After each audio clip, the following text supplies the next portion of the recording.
Good afternoon, dear students. You are most welcome in your YouTube channel Learning with Rajesh. In 10th class, a book named Democratic Politics, we are going to start lesson number 1. The name of the lesson is Power Sharing. In this lesson, we shall read about the meaning of power sharing, and the next point we shall read about the benefits of power sharing, or means why do we need power sharing. The first point of today is power sharing meaning. You know that before starting the lesson, we should know about the meaning of power sharing.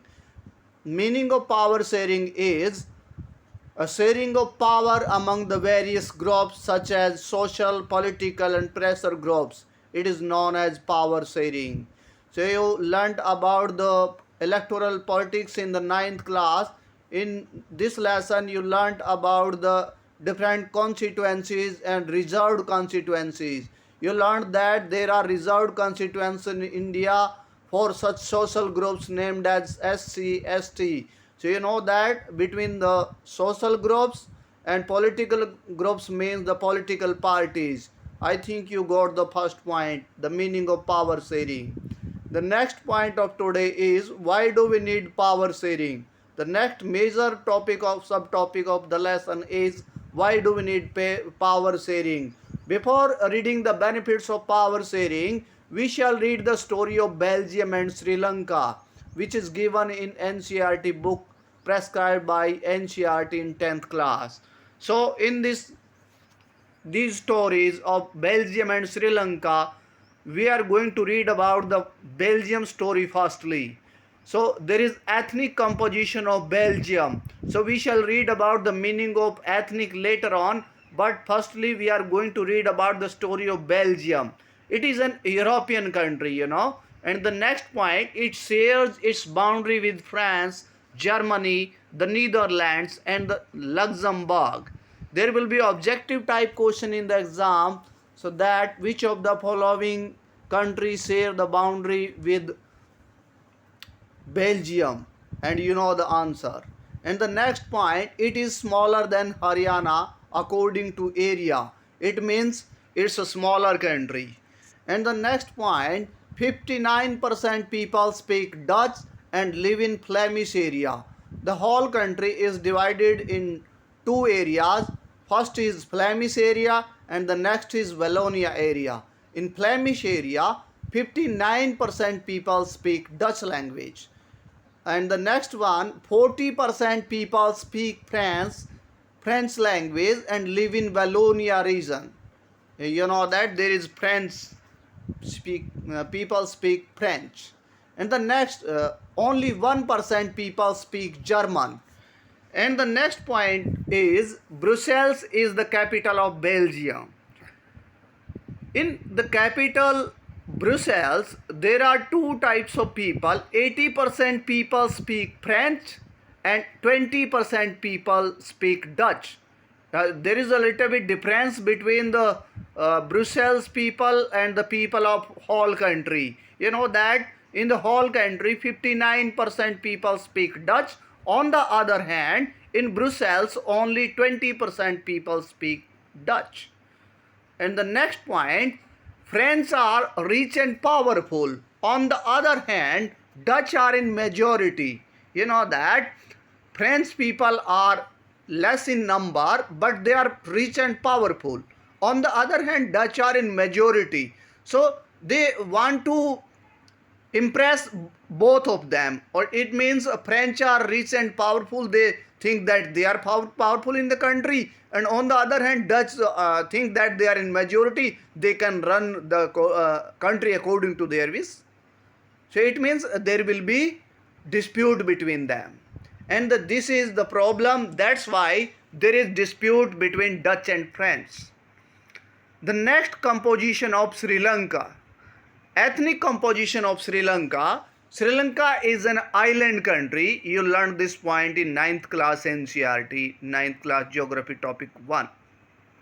And the next point, its population is same as Haryana's. It means near about Haryana's population is there in Sri Lanka. Sihala speaker is there are 74% Sihala speaker in the population of Sri Lanka. 18% people speak Tamil language. And the next, there are two types of Tamil, Sri Lankan Tamil and Indian Tamil. And the percentages are as follows, 13 plus 5%. And there will be objective type questioning in the exam, and you can make your objective type question from the video also.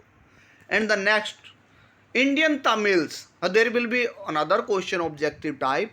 What do you mean by Indian Tamils? Indian Tamils are the people whose forefathers came from India as plantation workers. These people were known as Indian Tamil. And now the religion. What is the religion of different community in Sri Lanka? Sihala follow the Buddhism and Tamil follows the Hindu and Muslim religion. And there are third category also. Some people speak Tamil and Sihala both, and they are Christian, and they are 7% of the total population. 7%. Please learn this point. And the next one, there is dispute between Sihala and Tamil because Sihalas believe in majority, because they are in higher in number. In 74% people speak Sihala language in Sri Lanka. That's why they are in majority, and they think that they can run the country according to their wish. And the next point, ethnic meaning. A social group based on shared culture is known as ethnic. You know that if we think that a group of people think that they have the same culture, same language, same dressing, they can think that they are ethnic. You know that with the example you got the point, I think. And the next point, majoritarianism in Sri Lanka. So Sri Lanka followed the policy of majoritarianism for power sharing. So what are the demerits of this majoritarianism? You will read about later. So in Sri Lanka became free country in 1948. Sri Lankan government followed majoritarianism policy. We shall read about the majoritarianism later on. In 1956, the government announced Sihala as official language. In government jobs, preference will be given to Sihala speakers. So that's why this is the problem of power sharing in Sri Lanka, because Sri Lankan government want to follow majoritarianism policy. According to this policy, government announced that Sihala will be the major official language of the country. And the next one provision of 1956 amendment is government jobs will be given to the Sihala speaker. And the third major amendment will be the state shall protect the foster Buddhism. It means the state will protect and foster Buddhism in the country. And that's why Tamils are annoyed in the country.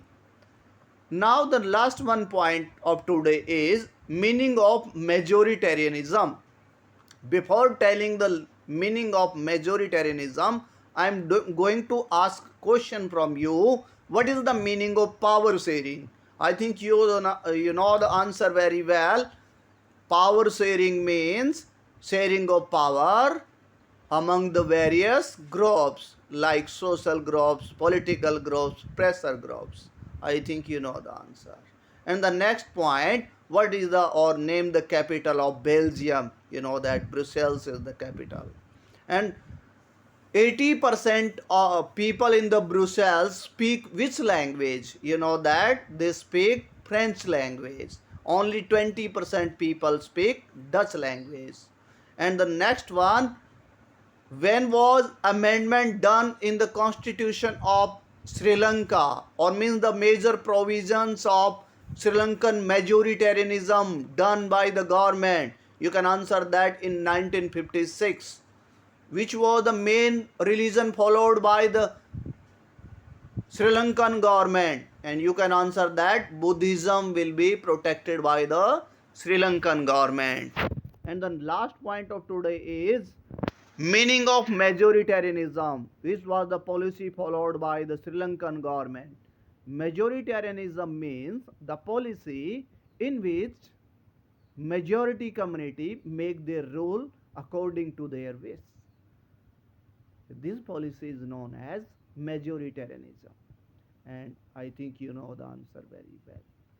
Now you got the point that there is a very difference among the or means between the policy of Sri Lanka and Belgium, and their ethnic composition is different also there. So there were Dutch and French language people, and there are Tamil and Sihalas.